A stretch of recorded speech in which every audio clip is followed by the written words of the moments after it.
Hello, everyone, and welcome to a special edition of Rip's Report. I'm Levi Freeman with Eastland County today. We are in Eastland Memorial Hospital in the ambulance bay, joined with Eastland Memorial Hospital Board President Nancy Stewart, accompanied by EMS Director Heather Loftus. And we're going to be taking your questions that you've posted online on our forums, and they're going to talk about the proposed expansion of the hospital district on the ballot coming up soon, and we'll get into that. And thank you for submitting those questions that we'll be getting into.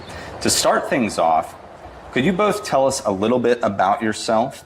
How long have you lived in Eastland, and what brought you to the area? And what did you do prior to working here at Eastland Memorial Hospital? Let's start with you, Nancy. Thank you, Levi. I'm not going to tell you how long I've lived here because I've lived here my entire life. We don't share ages. So I was actually born at Eastland Memorial Hospital. I grew up south of Cisco, went to school in Cisco. I went to Ranger College and Cisco College, and I ended up getting a Master's of Business Administration from Tarleton. I'm local. I've stayed local. My husband was born at the Blackwell Hospital in Gorman, and he grew up in Ranger. And so we consider ourselves local. When we married, we moved to Eastland. We started our compromise halfway between. And so I love Eastland County. It's very important to me. And before I served on the board, probably while I was serving on the board, I've been on the board since 2013. And the last couple of years, Bill Hoffman, who had been the president for the last 40-something years, kind of said it's time for somebody else to do it. And so I've been the board president for just a couple of years now, and I have really big shoes to fill that Bill Hoffman had. He's done a great job, he and the boards before us, of keeping the hospital open in our county. And I taught at Cisco College and at Tarleton for several years, and my husband and I ran several businesses together in the past, and we're kind of sort of retired, and we're just going to ranch for a while. Awesome, awesome. And how about you, Ms. Loftus? I actually live in Cross Plains, a neighbor to Eastland. I raised kids and always wanted to work in emergency field. And about 12 years ago, I started volunteering and decided to go to school. And I went through the degree program at TSTC and graduated from there with my licensed paramedic in 2017.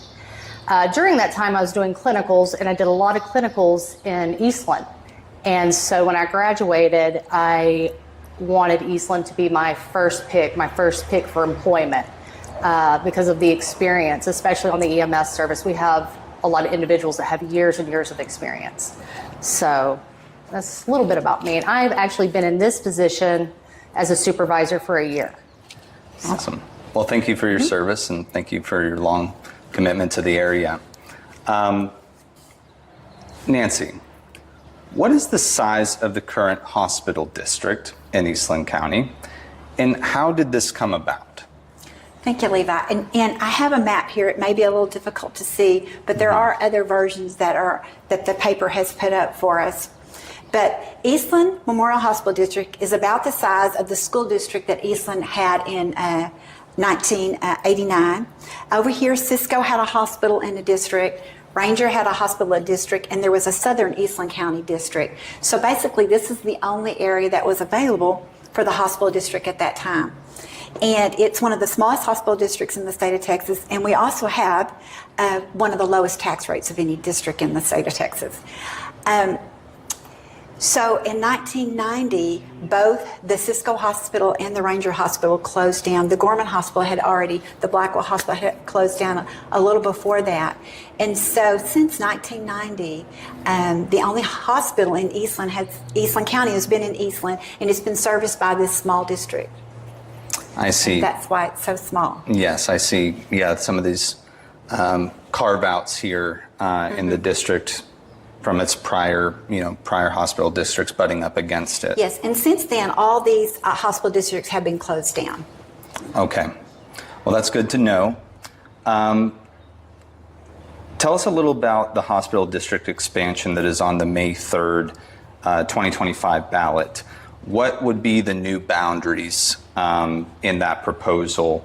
And just to clarify, the potential new district would apply to everyone in the county regardless of majority of a town, say Cisco, for example, if a town citizens within that county oppose the expansion, correct? Correct. So if the district would expand, it would include the entire county of Eastland, and it's basically a majority vote, and there's two propositions on the ballot. The first proposition says to join the areas that are not already in the district, to join into the district. And the second part of that, the second question is, if they do join into the district, they'll take over their proportionate share of debts and taxes. Now, Eastland Memorial Hospital has no long-term debt. If we had long-term debt, it would have to be wrote in that proposition. Right. And it says debt's just a generic term in taxes. Right. And the tax rate was 11.3 cents a hundred, which is, just for a easy way to do the math on your home, if you have a $100,000 home, it's $113 a year. Right. And so that tax is only paid by those inside the current district. These areas out here do not pay that tax. And from our zip code data, we know that over 60% of the folks who come to the hospital and use the services at the hospital are from Eastland County, but they live outside of the district. Wow. So only about 35% of the patients at the hospital actually live in the district. The rest come from outside of the district. I see. So that might bring up the concerns that the few are paying for the many type of thing. It definitely may.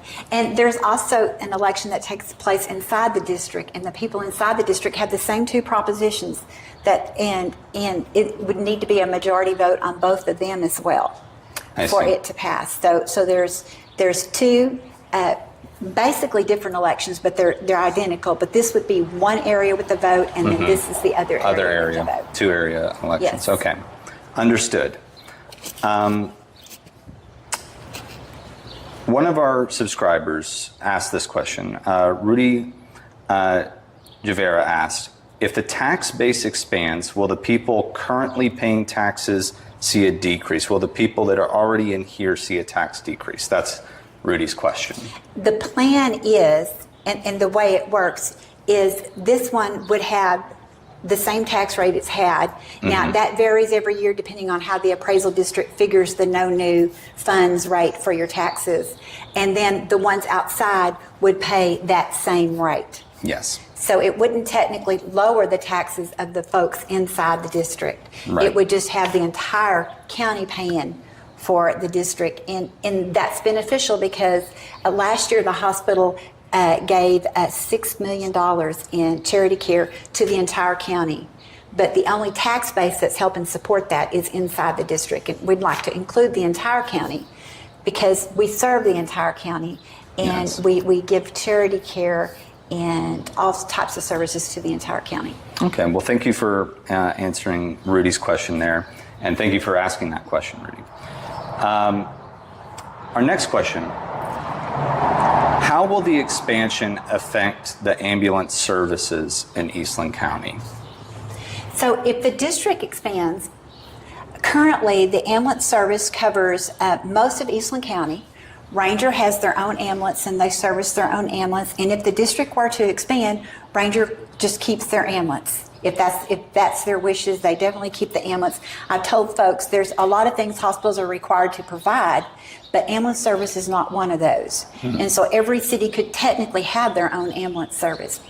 But the current service we have, is a co-op agreement between the city of Eastland, the city of Cisco, the county, and the hospital.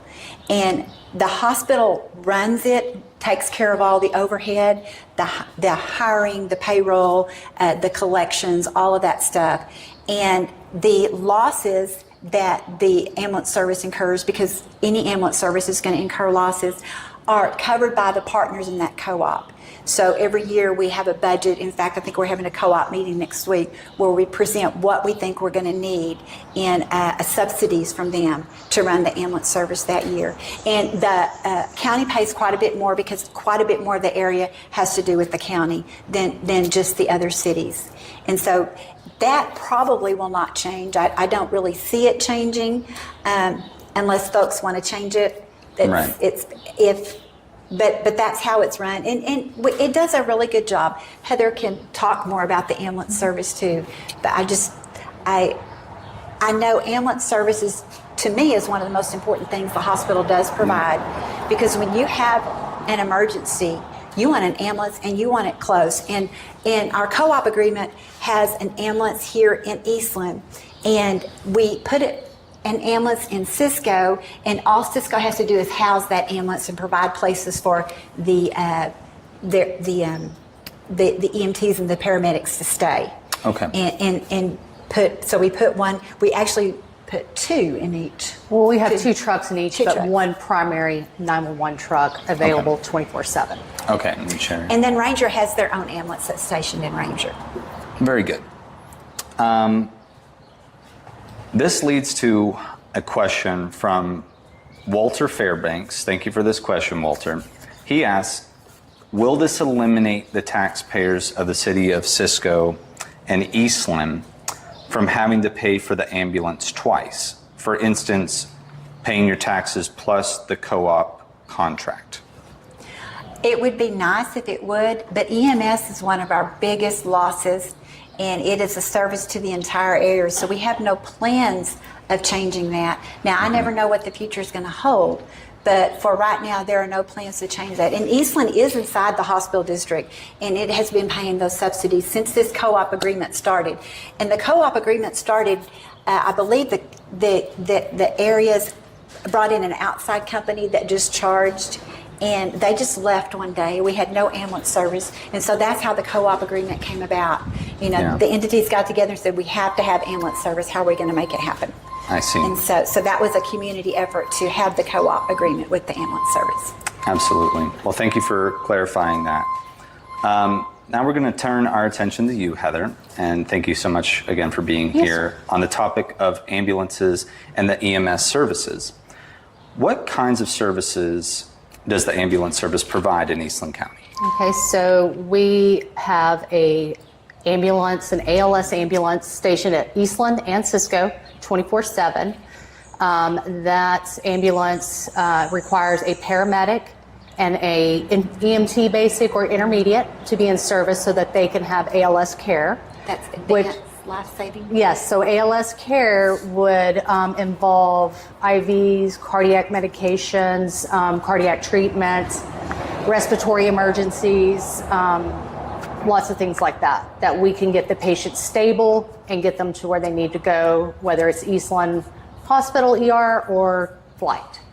So those are the services that we provide.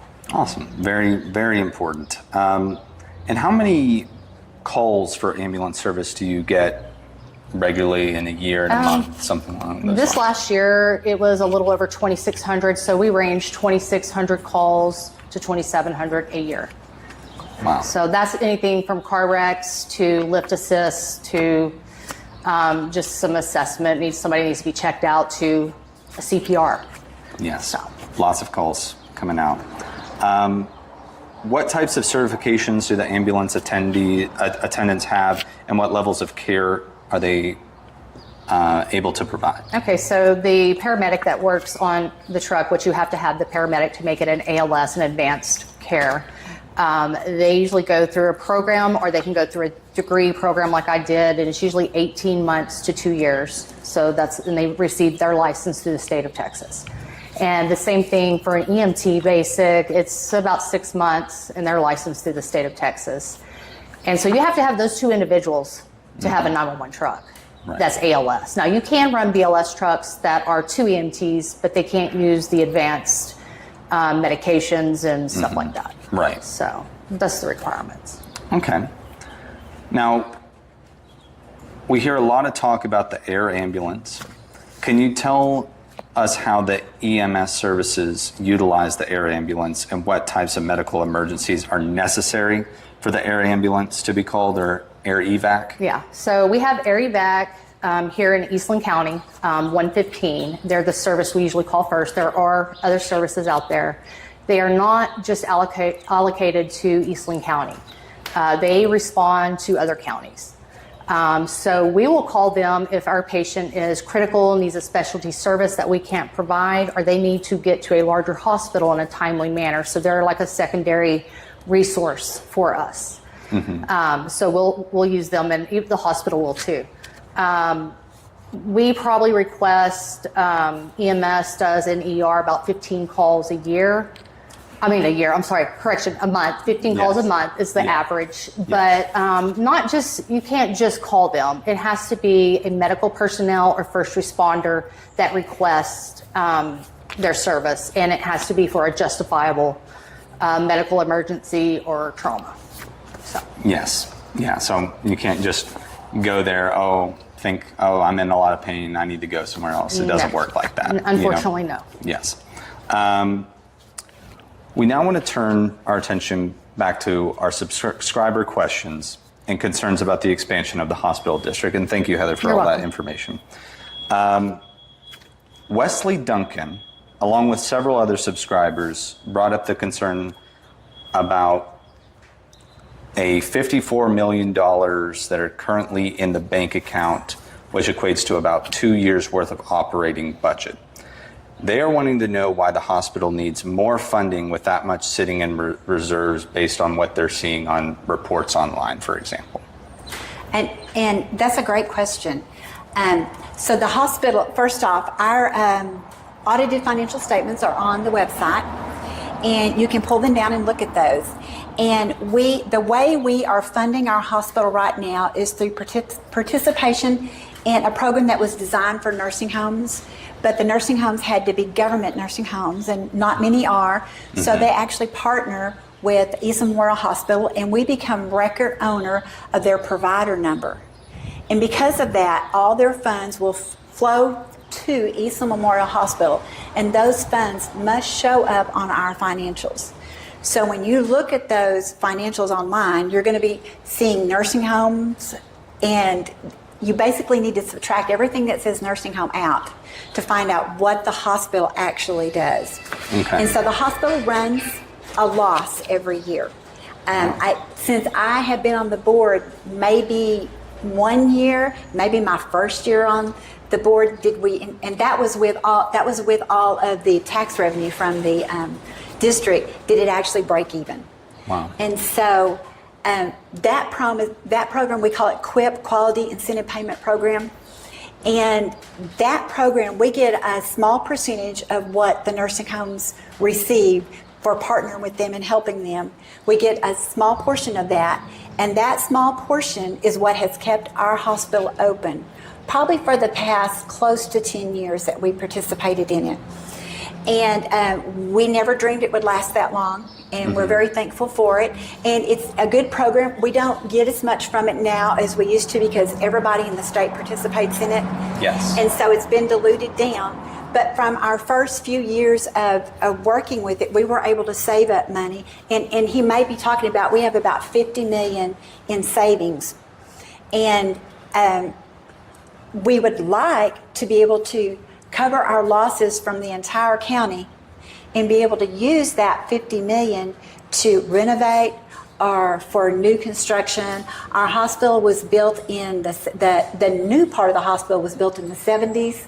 And so it's older, and it really at some point is going to need to be replaced. And we have a good chunk of funds that we could use toward that. But as a board, we don't feel that we can do that because we have losses. And I would say if QIP went away, but it will go away. Every government program we've ever been involved in goes away. And so when it goes away, we won't have the revenue to cover those losses. And if we spent all of our savings and we don't have the revenue to cover the losses, that's where you have troubles, when you can't make your bills as they come due. Yeah. And so we do not want to be in that situation. So that's why we have the savings. And if the district expansion happens and we receive more funds, we get about $1 million from our district now.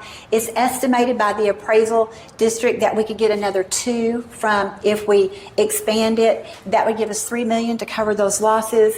And then we could use that money for needed other things. Yeah. Buildings, equipment. And we get a lot of our equipment here donated, as in we have fundraisers and people give toward them. And we have a CT machine, a really great CT machine. And we had several donors gave to pay for that. But we also have, I think it's $180,000 a year service contract on it. So even when you get your equipment purchased, there's always expenses, and there's just a myriad of expenses that go with that. When I'm talking about expenses, I want to go to we are a service organization, so 70% of our expenses are payroll and contract labor. And our payroll to employees of the hospital last year was $11 million. Which we have about 185 employees. And most of those employees do live inside the district. I know you're probably one of the exceptions. Most of them live inside the district, not the district, excuse me, inside the county. Okay. They live inside the county from all over the county. And they work at Eastland because they want to be part of the community. And we love that. We love that the people who work here for the most part live here.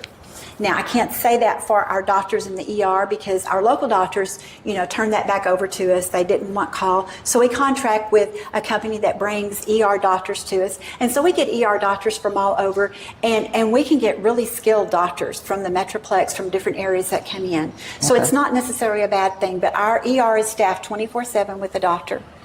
And we also have doctors that serve as hospitalists inside the hospital, and that's a different doctor than the ER doctor that sees patients when they're in the hospital. Doctors nowadays, they want to work in their offices, and they don't really they feel like the time to see patients and stuff. Now, if our local doctors wanted to, they certainly could see their patients here, but we actually don't have any that do. We have a hospitalist that takes care of that. And so that's where some of our contract labor comes in. Okay. And so we are a service industry, and we are heavy in payroll and contract labor. Okay, that makes sense where a lot of that money is being used and allocated. And I personally used to work in medical service field, and I know how expensive it is to keep equipment up and going. It's expensive to keep the equipment up, and it's expensive to hire good people. Yes. It's just really, really expensive. Nurses' salaries have gone up tremendously since COVID. We have seen our expenses just explode since COVID. I mean, it's one of the reasons why we decided we finally had to visit with the county to find out, do you want a hospital here? Because we're doing good right now. We're financially sound. But if this QUIC program goes away, it costs us $62,000 a day to keep the hospital open. Wow, $62,000 a day, and if you divide that into 50 million, you don't have a lot of days. That's and right. So that's why it sounds like tons of money, but it's not. Okay. Jason Whetstone asks, if it passes and the hospital district is expanded, where will the additional funds be used? What services will be added that are not there now? Will the addition of OBGYN services be considered? And we have noticed at the press here that many people are commenting on the desperate need for access to OBGYN services in the Eastland area. Yes, I understand that. And I hope I answered the first part of Yes. Mr. Whitstone's question with where the additional money is going to come from. The additional money will just cover the losses the hospital has because the hospital does service the entire county. So what we have now, our tax base is not enough to cover those losses. So we don't expect any additional funds except to cover those losses. Now, it would allow us, as long as QUIP stays active, to save more and to invest more and to bring in more services. We are in the process of bringing a surgeon back to the hospital. Hopefully in the next couple of months, we'll have a surgeon here that's up and doing just basic surgeries here at the hospital. The other question was on OB. OB, yes. OB. So to have an OB program, there's a lot to it. You have to have at least 2 doctors in your community to serve patients. You can't have one gone and there not be someone covering them. And in the years past, we did have a couple of doctors that did that, but those doctors aren't here anymore. And we may have one, but you can't do it with just one. So we would need to recruit doctors to do that, which is extremely difficult to do. And the nursing required for OB is very specialized. And more expensive than typical nurses. And so I don't know how feasible that service would be. I do know that we have some nonprofits in our county that do give out OB services to the community, especially for those who can't pay it. There's no pay involved. And so there are resources that our local people can use for those OB services that probably the routine ones that they could get in Eastland County. Okay. Yeah, so first look at some of the local charity organizations out there, and then another subscriber asks, Sherry Anaya asks, she had similar concerns to Jason's about the OBGYN as well, but she also wanted to inquire about, will there be any plans for updating the facilities or new buildings if this proposal passes? If the proposal passes, it would free up the savings we have to be used for new facilities, buildings, new services. It would be a whole new way of thinking for the hospital. And I would love for it to pass, so at our board meeting we can sit down and have some strategic planning sessions of like, okay, how do we go forward from here? So far our strategic planning sessions have been, how do we keep this hospital here when our federal funding supplement thing goes away? And it's up for sunset review this year. It's not slated for that for several years, but it's up this year. It's based on the Medicaid reimbursement rate from the federal government, which all of that is being looked at. And the first time Trump was in office, this was slated to go away, and at the last minute it stayed there. And so we really don't think it's going to last through this administration. I mean, it could, and if it does, that's great. That's just more opportunities for us to, first off, to help the nursing homes improve their quality scores, and more funds for us to use in our local community, which is what we want to do. But our whole goal with the expansion is when that funding goes away, and it will go away, how do we cover our losses? Yes. We have a little bit of savings, but it won't last long. I see. Well, thank you for answering that important question. She had a second part. Okay. Are there any plans to hire additional nursing, CNA staff to enhance patient care quality, improve outcomes, and increase patient and employee satisfaction? We would love to do that. That would definitely be on the slate of things we would be looking at doing. We are required to have so many nurses on the floor, no matter how many patients we have. Okay. And so we have basic minimums that we have to keep there. And it's one of the reasons that rural hospitals struggle so much is because we might be required to have 2 RNs on the floor. Each RN could see 5, 6, 7 patients. Well, we may only have 5 patients in the hospital, so we're paying double. Right. We're paying double the wages. And so because of the bases we have, it's more expensive for us to operate. Yeah. The other thing we have is we have people on staff we have doctors in the ER 24/7. We see a lot of ER patients. I want to say we saw 6,500. Pretty sure that's the correct number in the ER last year. That's how many came through the door in the ER. So they're pretty busy, but we have to have nurses in there as well, and we have to have technologists to run the x-ray machines, the ultrasounds, the CT machine when people come in. And so we have a lot, I call it standby cost. Yes. People that are just, in larger hospitals, they would probably be working more. But in the smaller one, we still pay them for that standby time. Yeah, those larger hospitals get the economies of scale and that type of thing. Yes, and I say we have a lack of economy of scale. We definitely have that. Yes. So that ends our subscriber question section, and we want to thank everyone that took the time to fill out those questions online, and just know that we are listening and we do want to ask even those difficult questions for you, and thank you again. But now we want to turn to a question that I've had and I've seen also online.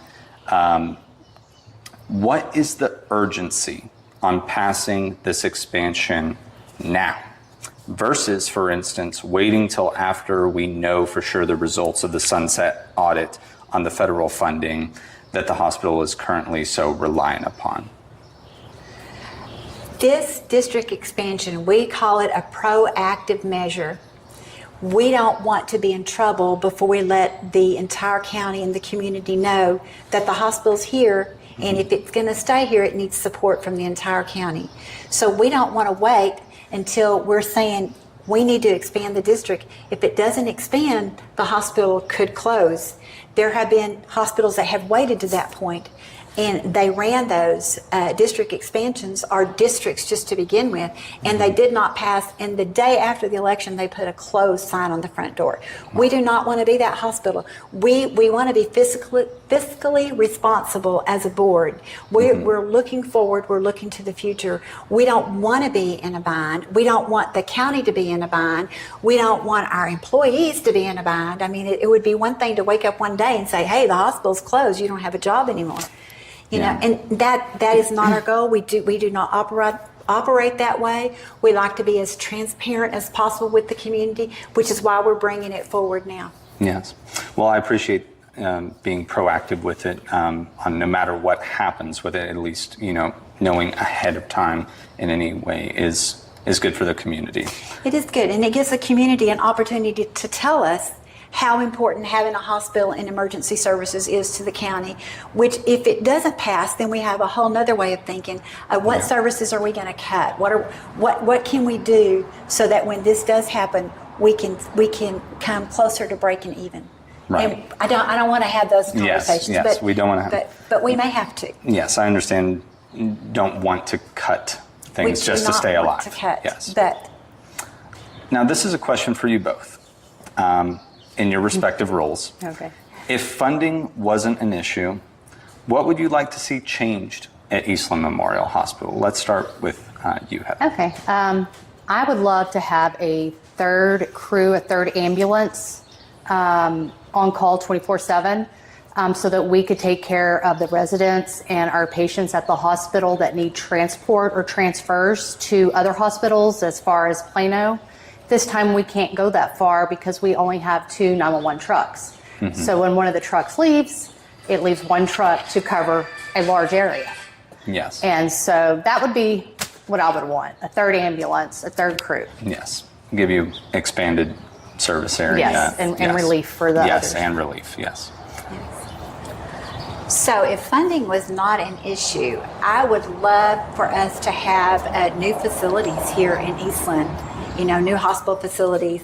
Of course, funding is an issue, so it's not in any of the near future plans, but at some point we need new facilities, and I think we have great people that work for us, and it would be nice if they had a great place to work, if they had all of the I don't know if you call them amenities, but all the technologies in the patient rooms. So when they're working on patients and all the technologies in the ER, so that we could be state of the art. That if funding wasn't an issue, I would love to see us. I mean, just a state of the art, cutting edge. We can give the absolute best care there is, and our medical people do that now with what they have. Do a very good job of it. Yes. But that would be my pie in the sky dream. Yes. Well, thank you very much for sharing those dreams with us. We're going to go to a fun part of today's RIPS report. We have a few fun questions inspired by old RIP legendary Horn Toad. Who or what would you like to rip a new one? Heather, would you like to start us off? In honor of the recent Rib Festival, how about Rip a Rib? I was doing some of that this past weekend. That was really good. That really sounds stuff. good. I love food too. I was thinking the first thing, if I could rip into something, it would be, well, besides a bag of kettle chips, is one of my favorite things would be, oh gosh, I would love a good steak. I love a good steak. Yes. Tell us about a time that you both had a rip-roaring good time here. I can start that. If you've never been to our volunteers Boots and Bling, you do not. You've missed the best rip-roaring good time there is. Yeah. Those volunteers put on quite an event, and it is an absolute blast. Yes. Yes, I had the pleasure of going this past year, and that was a lot of fun. It's a lot of fun. It's a Yes. lot of fun, and they do a great job for our hospital. The volunteers that we have, they're always doing things to buy different equipment and different things. Very supportive of the hospital, and we really appreciate the volunteers. Yes, and thank you for your volunteer work out Yes, there. thank you. How about you? I don't have one just to give, but every time I have family or friends that come into town, I bring them to Eastland because of the antique shops, and we'll go over to Cisco, to the wineries, the breweries. It's just real, small and homey. You're fine. And real homey. So they really enjoy that, and it's really nice. Yes, So. absolutely. Well, we want to thank you so much for taking the time out of your busy days. We know that time is money, time is precious for y'all, and being here on Rips Report. What is the best way for people to get a hold of y'all? You can get a hold of me through my email account here at the hospital. It's nancy.stewart@emhd.org. And Okay. it is on most all the information we put out. You can find that there, Okay, the information there. good to know. Yeah. All right, And mine's pretty much the same. It's heather.loftus@emhd.org. awesome. So. All right, well, thank you for sharing those email addresses. And we want to thank you and the hospital for being a press club member and supporting Eastland County today as well. For those of you at home, if you've enjoyed this interview, please like and subscribe and leave a comment with your thoughts below. And we thank you again for submitting those questions before. Once again, this is Levi Freeman signing off from Eastland Memorial Hospital's Ambulance Bay. And thank you again for the time. Until next time, stay ripped out there.